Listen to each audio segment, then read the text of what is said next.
जनतेसाठी कुणाशी भेटणारा आपला चॅनल सत्यमुख।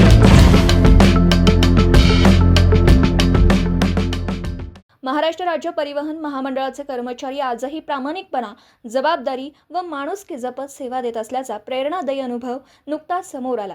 सांगली येथील एका नामांकित शाळेमध्ये कार्यरत असलेले कर्मचारी दररोज इचलकरंजी ते सांगली व सांगली ते इचलकरंजी असा एसटी बसने नियमित प्रवास करतात।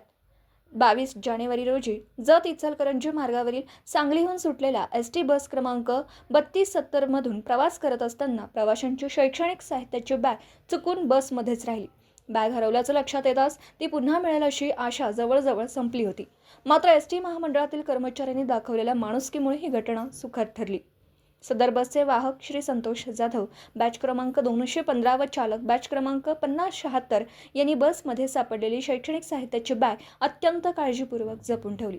केवळ औपचारिकता म्हणून नव्हे तर ही बॅग ज्यांची आहे त्यांनाच मिळावी या हेतूने त्यांनी 2 दिवस प्रामाणिकपणे ती सुरक्षित ठेवली। 23 जानेवारी रोजी सायंकाळी सुमारे 6:30 वाजता संबंधित प्रवासी इचलकरंजी एसटी स्थानकात चौकशीसाठी गेल्यानंतर वाहक व चालकाची भेट झाली। त्यांनी तात्काळ बॅग ओळख पटवून मूळ मालक सौ अंजुम अनवर हुसेन पटेल यांना स्वाधीन केली। शैक्षणिक साहित्य जशास तसे परत मिळाल्याने प्रवाशाला मोठा दिलासा मिळाला। या घटनेमुळे आजही महाराष्ट्र राज्य परिवहन महामंडळातील कर्मचारी माणुसकी, कर्तव्यनिष्ठा व सामाजिक बांधिलकी जपत सेवा देत असल्याचा विश्वास दृढ झाला।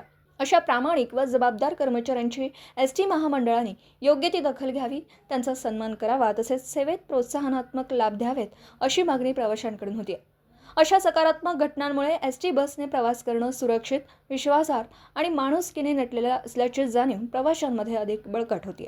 सत्यमुख प्रतिनिधी इचलकरंजी प्राध्यापक FN पटेल। जनतेसाठी कुणाशीही भेटणारा आपला सत्यमुख। लाईक करा, शेअर करा आणि बेल आयकॉन ऑन करा। मित्रांनो, विसरू नका।